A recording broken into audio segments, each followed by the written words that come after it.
y Lucía Miranda, su novela de 1860.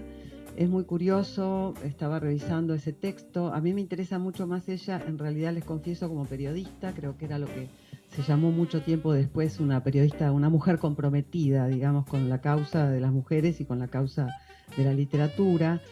Y Lucía Miranda es un muy buen intento de pintura, naturalmente acorde a los tiempos, ¿no? Ella hace una cosa muy graciosa, me parece a mí, y muy lanzada, que es que cuando la presenta Lucía Miranda dice, bueno, no voy a decir que tenía 15 años, que tenía labios de rubí, ojos azules, rubia, bellísima, no, era una mujer muy bien plantada, una sevillana morocha. Bueno, después viene toda la descripción de ella, dice, no voy a hacer eso, pero voy a hacer esto otro, y hace una larga descripción de cómo era Lucía Miranda.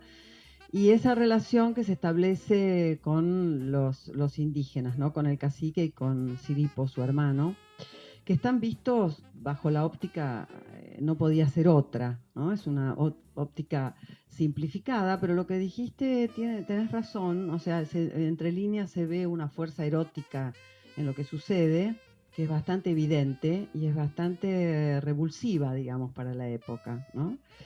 Creo que es una novela, la escribió según la dedicatoria en 15 días, con un final un poco precipitado, pero bueno, ahí está y es como un hito, ¿no? En el tema de traer a la literatura las figuras indígenas, estos dos caciques, y la muerte trágica de ella y de su marido, ¿no? En cuanto a mí, bueno, recordamos a ella, pero digamos, ¿qué me toca a mí en este tema? Por dos lados. A mí me toca como ensayista o como mujer que me ha importado el tema indígena desde siempre, por razones personales. Mis abuelos vivían en Los Toldos, en un campo que estaba lindando con los indios de Coliqueo. Eran vecinos, o sea que en mi infancia el mapuche que mi papá hablaba y la cuestión indígena, por supuesto, indios ya muy establecidos desde ya fines del siglo XIX, pero en el folclore familiar de mi casa está este tema instalado con muchísima naturalidad, por decirlo así. Es decir, eran vecinos, veíamos en mi infancia, venían a casa de mi abuela en Los Toldos gente de la tribu a traerle a mi abuela cosas, habían quedado con muy buenas relaciones desde el campo. Así que es un tema que para mí era muy natural. Cuando descubro la historia de Jamie Button, uno de los 4 yámanas llevados a Londres en 1830 por Fitzroy, con ese experimento tan decimonónico, ¿no? De llevar papagayos, monos y seres humanos a la metrópolis, muy típico de la época, me fascinó no para una novela, me fascinó la historia de Jamie Button, ese chico de 15 años, trasplantado, y empecé a interesarme por él y recorrer museos de acá, el antropológico, la Biblioteca Nacional, seguí sus pasos, me fui a Ushuaia, ya tenía después un borrador, después empecé a fascinarme con la idea de que ahí había una novela. Al mismo tiempo empezaba a descubrir que la historia indígena ingresa en nuestro país muy tarde en la historia oficial argentina. Mejor dicho, la historia oficial argentina lo consideró como una maqueta, más bien es la historia indígena que la gente de mi generación en la escuela aprendimos, ¿no?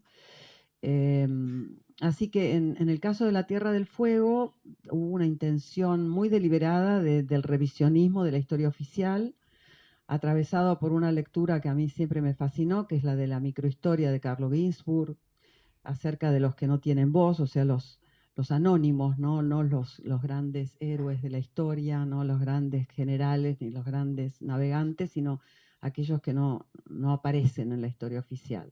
Ese fue el caso de Jamie Button, que después se popularizó en la Tierra del Fuego, se fue conocido porque fue a Londres, lo trajeron, falló ese experimento de todas maneras y terminó de una manera trágica cuando los yámanas masacran 30 años después una tripulación completa de anglicanos en la isla Navarino. Hay un juicio en las Islas Malvinas.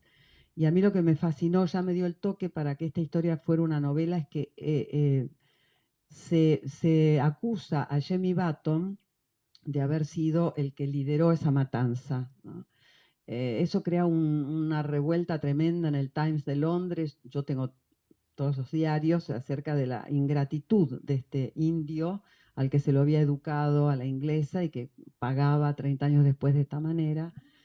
Bueno, me sedujo la historia, me pareció de una potencia tremenda y al mismo tiempo de ser una historia de una potencia terrible, enorme, me permitió dar vuelta la famosa dicotomía sarmientina de civilización y barbarie, ¿no? Y ver quiénes eran los bárbaros y quiénes eran los salvajes.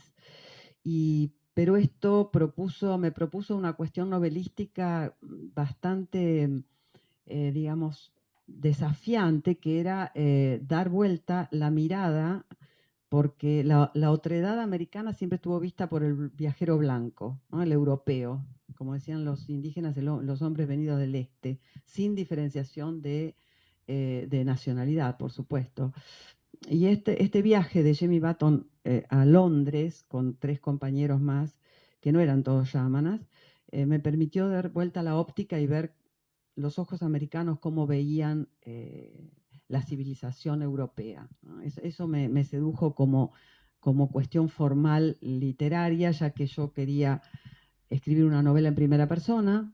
La primera idea que tuve fue ponerme en Jamie Button y inmediatamente lo deseché porque es imposible ponerse en la cabeza, para mí al menos, ¿no? Por una cuestión de visión del mundo, imposible saber cómo pensaba un yámana. Sé el lenguaje, sé su historia, pero desde el punto de vista novelístico no era posible. Así que le puse un narrador testigo, que es John William Guevara, que tiene más o menos la edad de él, son compañeros outsiders, o sea, de los bordes del mundo, van a descubrir Europa.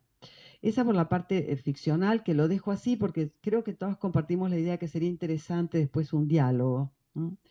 Por otro lado, a mí me interesaba la cuestión indígena desde otros lugares y he escrito mucho sobre el tema indígena. He estado en contacto hace años, ahora ya más esporádico, con la comunidad Selknam, Rafaela Ishton de Tierra del Fuego, de Río Grande, que tiene una historia muy singular porque yo los conocí y estuve con ellos varias veces cuando recuperaron sus tierras. O sea, en la Argentina es el caso de una comunidad indígena que después de un pleito de 90 años, un pleito legal que empieza en el siglo XIX, recuperaron las tierras en el siglo, a principios fines del siglo XX, ¿no? 90 años después de pleito, tuvieron la paciencia y fueron consecuentes y recuperaron no 1 hectárea o 2, sino 36.000 hectáreas en el centro, en el corazón de Tierra del Fuego.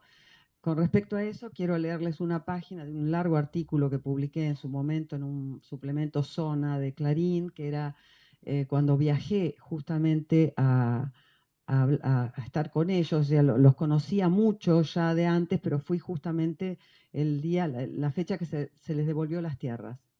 Entonces así empieza ese artículo, que es nada más que para